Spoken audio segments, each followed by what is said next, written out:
We get soft-hearted occasionally and end up lending people money after they tell us their sob stories, without signing an IOU, without doing reasonable due diligence, without a repayment plan, and without thinking. We just transfer thousands of dollars believing that the other party would do the right thing by returning us what was owed over due time.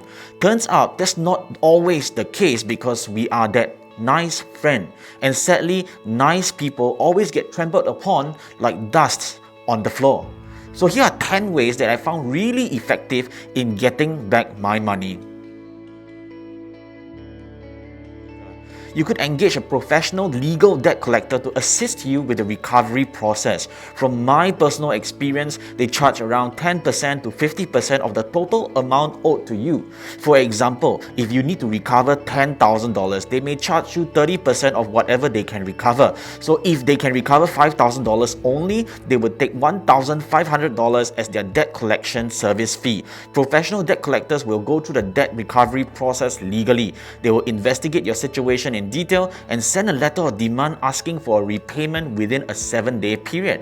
If your debtor does not respond accordingly, the professional collectors would pay your debtor a visit to show that they are very passionate in collecting back your money. However, if you do not have documentation proof that your debtor really owes you money, a legal debt collector wouldn't be the way to go because there is nothing that they can do without black and white proof. Understand your debtor's current financial situation to the best of your abilities. There is no point forcing them to return your money at lightning speed when they just do not have the avenues to do so. If a friend who earns $4,000 a month owes me $10,000 and he is currently in a difficult situation, I will ask for a repayment of $1,000 a month for the next 10 months. If he is unable to do so, I wouldn't mind dropping the monthly repayment to $500 a month. Of course, a repayment plan does not mean that you'll definitely get back your money, but it is better to let your debtor know that you're flexible and that you can be reasoned with, rather than letting this guy disappear from your life together with your money.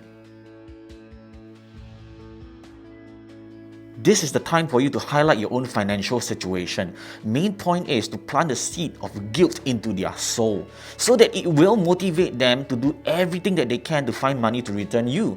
You shouldn't feel guilty about making them feel guilty because the money is yours to begin with. I've once told someone that I've got 5 dependents: my wife, my son, my daughter, my domestic helper, and my cat. If you could return me my $10,000, I wouldn't have to work till 10 p.m. every day just to make ends meet for the next 6 months. I wish to see my children grow up and spend time with them before they fall asleep every night. If you could at least return me $1,000 a month, it would greatly help me and my family.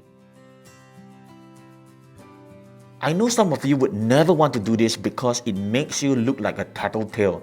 Also, it is not easy to approach your friend's wife, husband, mother, father, or even grandparents. But if you really need the money and when you've got no more choice, you have to do everything you can to protect your family. When you approach your debtor's loved ones, don't be rude, don't be insulting. Instead, come from a viewpoint of care, concern, and sincerity. Show them that the debtor needs to do the right thing, and in return, next time, you will continue helping the debtor to get out of his financial hole in view to become a shining star in future.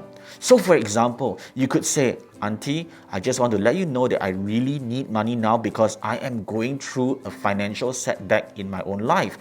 Your son owes me $10,000 and he's avoiding me. Your son has been friends with me for more than 5 years, and till today, I think that you've done a spectacular job in raising him.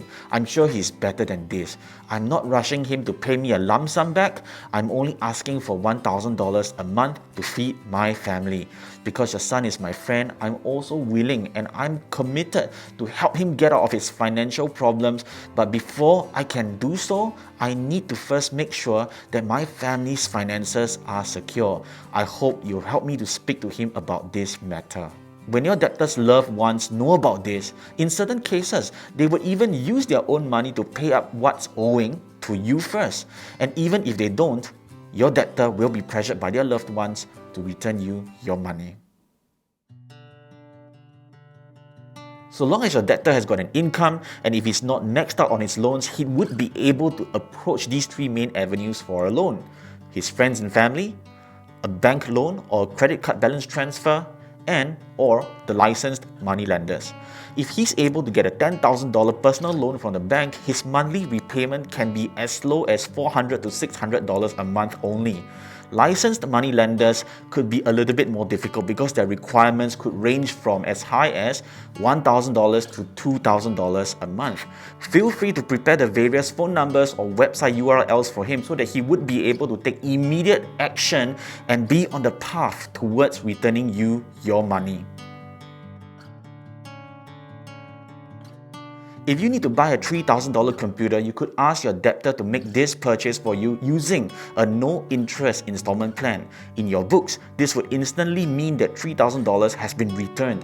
If you do not need anything, you could ask your debtor to buy valuables using this no-interest installment plan, such as, but not limited to, jewelry, gemstones, diamonds, second-hand luxury watches, collectibles, and etc. They could also buy an iPhone by signing a contract with a telco, and in turn, you could either use the iPhone for yourself or sell it for cash and treat it as a sum of money has already been returned to you. This would be especially helpful if you own your own business. Your debtor could help you to deliver items, pack items, do social media marketing, set up a website, do copywriting, and even be your personal assistant. If you do not own your own business, your debtor could help you to wash your car, clean your house, cook for your family, take care of your pets, or even help you to make travel plans. Just make sure you set the parameters straight from the beginning and come to terms on how much is the job going to contribute towards bringing down the debt amount. Don't ever think that it is a hassle for you to take your debtor's valuables because you would need to find a buyer, close a sale and all that. Remember, having a valuable item in your hands is better than having absolutely nothing at all if your debtor defaults at the end of the day. The item does not have to be as expensive as a Rolex watch. It can be as simple as a second-hand mobile phone, laptop, a branded gaming chair that you could sell on Carousel, a branded apparel, and or even an engagement ring. Ouch, I know, but you need to do everything you can to get back your money. If an organization pays $20 an hour and if your debtor works for 2 hours during the weekdays and 4 hours during the weekends, he would be able to pay you $360 a week. If he owes you $10,000, he would be able to clear his debt in 7 months. I know of people who fight to pay off their debts by becoming a Grab driver, a food delivery rider, a home in-call massage therapist, a private chef, a home pastry entrepreneur, a bar singer, a tuition teacher, and etc. So long as your debtor has got a heart to want to return your money, there are tons of ways that they can do so. If your debtor is really broke beyond belief, get him to sign an IOU to officialize the debt for future collection if you have not already done so. Know that if someone really does not have the money, even if you cut off his head, your money will still not be returned to you. Leave yourself an avenue to recover the debt. Continue to be friends with this person. Make sure that they are within an arm's length of reach, because one day when opportunity arises, you can collect your debts back again. If they still do not want to return your money, now you have an IOU and you can approach the legal debt collectors for them to do their magic. You need to understand that what is owed to you is yours. You are not overstepping by legally collecting back your money. Do not do anything rash. Be polite, be political, and know that there is always room for discussions. What is the point of breaking friendship with someone who is holding onto your money? If you go overboard, you may never see your cash ever again. Know that every dollar that you collect back is an extra dollar that you will have in your bank account. Every dollar matters. I wish you the very best in your debt collection journey. Next time, be a wiser person.